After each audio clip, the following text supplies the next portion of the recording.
Hello friends, welcome to Sri Academy of Science, Kannada. In this video, we will discuss about the parthenocarpy and polyembryony. या video मध्ये आपण दोन point discuss करणार आहोत.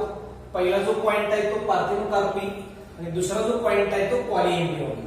याच्यामधला पहिला point बघा, पार्थेनोकार्पी. पार्थेनोकार्पी म्हणजे काय? Formation of fruits without fertilizations. Okay, is called parthenocarpy. Parthenocarpy आणि अपोमिक्सिस मध्ये तुम्ही कन्फ्युजन करू नका. अपोमिक्सिस म्हणजे काय? अपोमिक्सिस म्हणजे formation of seeds without fertilizations. Okay, so formation of seeds without fertilization. Fertilization न होता सीड्स तयार होण्याच्या प्रोसेसला काय म्हटलं जातं? अपोमिक्सिस असं म्हटलं जातं. Okay, so formation of seeds without fertilization is called apomixis. आपण काय करतोय? Parthenocarpy. What is meant by parthenocarpy? Here, formation of fruits. Formation of fruits without fertilizations. Apomixis मध्ये सीड्स तयार होतात, फर्टिलायझेशन न होता. पार्थेनोकार्पी मध्ये फ्रुट्स तयार होतात, फर्टिलायझेशन न होता. बघा की carp means fruits, parthenocarpy means formation of fruits without fertilizations. Okay, normally तुम्हाला माहित आहे female reproductive part, stigma, style, ovary, right. Normal process मध्ये काय होतं बाळांनो? बघा, फर्टिलायझेशन झाल्यानंतर फर्टिलायझेशन होतं. अँजिओस्पर्मिक प्लांट मध्ये डबल फर्टिलायझेशन होणार आहे. फर्टिलायझेशन झाल्यानंतर बाकीचे जे फ्लोरल ओरल्स असतात ते गळून पडतात. ओके, नंतर काय होणार आहे? तर या ओव्हरीच्या आतमध्ये ओव्ह्यूल्स असणार आहे. ज्या ओव्ह्यूलच्या आतमध्ये एंडोस्पर्म्स आणि एम्ब्रियो असणार आहे. फर्टिलायझेशन झाल्यानंतर ओव्ह्यूलच्या आतमध्ये एंडोस्पर्म्स आणि एम्ब्रियो सायमल्टेनियसली डेव्हलप होतात, राईट. त्याच पद्धतीनं काय असणार आहे? Ovule is converted into seeds, right, and ovary is converted into fruits. मग ओव्ह्यूलचं कन्व्हर्जन सीड्स मध्ये होतं. या सीड्स मध्ये सायमल्टेनियसली एंडोस्पर्म्स आणि एम्ब्रियो तयार झालेला असतो. ओव्हरीचं रूपांतर फ्रुट्स मध्ये होणार आहे. कधी होणार आहे? when ovary is enlarged and ripened. ज्या वेळेला ओव्हरी ही एनलार्ज होणार आहे आणि रायपन होणार आहे, ज्या वेळेला ओव्हरी आकारानं वाढेल, मोठी होईल आणि पिकेल, त्यावेळेला ओव्हरीचं रूपांतर फ्रुट्स मध्ये होणार आहे आणि ओव्हरीचं रूपांतर सीड्स मध्ये होणार आहे. ही आधी नॉर्मल प्रोसेस आहे. कधी? After fertilisation. ओके, फर्टिलायझेशन झाल्यानंतर ही प्रोसेस घडणार आहे. पण अपोमिक्सिस अशी प्रोसेस आहे याच्यामध्ये फर्टिलायझेशन होत नाही. आणि पार्थेनोकार्पी ही सुद्धा अशी प्रोसेस आहे याच्यामध्ये फर्टिलायझेशन होत नाही. मग अपोमिक्सिस आणि पार्थेनोकार्पी मधला फरक तुम्ही समजून घ्या. या ठिकाणी तुम्हाला कन्फ्युजन होण्याची शक्यता आहे, पण कन्फ्युजन करायचं नाही. अपोमिक्सिस म्हणजे काय? Formation of seeds without fertilizations. आणि parthenocarpy, carp means fruit, parthenocarpy means what? Formation of fruits without fertilization. Apomixis मध्ये formation of seeds without fertilization, parthenocarpy मध्ये formation of fruits without fertilization. Okay, मग बघा काय दिलंय? Parthenocarpy काय म्हटलेलं आहे? Formation of fruits without fertilization is called parthenocarpy and such fruits are called as parthenocarpic fruits. पार्थेनोकार्पीच्या मदतीने जे फ्रुट्स तयार होतात त्याला पार्थेनोकार्पिक फ्रुट्स असं म्हणायचं आहे. And example is the banana. Okay, banana is the parthenocarpic fruits. Banana हे जे आहे किंवा केळी जे आहेत ते पार्थेनोकार्पिक फ्रुट्स आहेत. त्याच्यामुळे याच्यामध्ये सीड्स ऍब्सेंट असतात.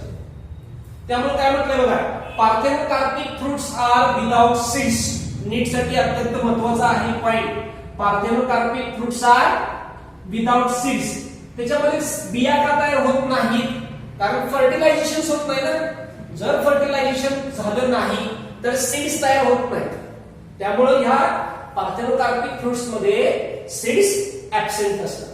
Next, parthenocarpic can be introduced through application of growth hormones like gibberellic acids. Example, seedless grapes. तुम्हाला ग्रेप्स मध्ये दोन व्हरायटी बघायला मिळतात. एक आहे ते काय असणार, सीड असलेल्या ग्रेप्स, आणि दुसरा आहे ते सीडलेस ग्रेप्स. मग आता आपल्याला बाजारात सीडलेस ग्रेप्स बघायला मिळतात. मग हे काय तर त्याच्यामध्ये पार्थेनोकार्पी इंड्यूस केलेली आहे.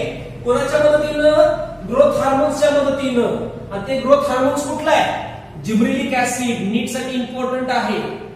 So gibberellic acid, by using gibberellic acid parthenocarpy can be induced in the grapes. Okay, म्हणून म्हटलेलं आहे parthenocarpy can be introduced through application of growth hormones like gibberellic acids. Example, seedless grapes. Next point काय म्हटलं बघा, parthenocarpy term was coined by Nonn in 1902. 1902 मध्ये non या सायंटिस्टनं काय केलेलं आहे?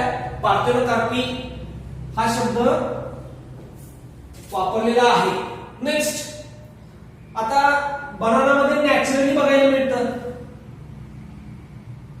ग्रेप्स मध्ये इंड्यूस्ड केलेला आहे. So naturally parthenocarpic fruit is the banana, induced parthenocarpic fruit is the seedless grapes.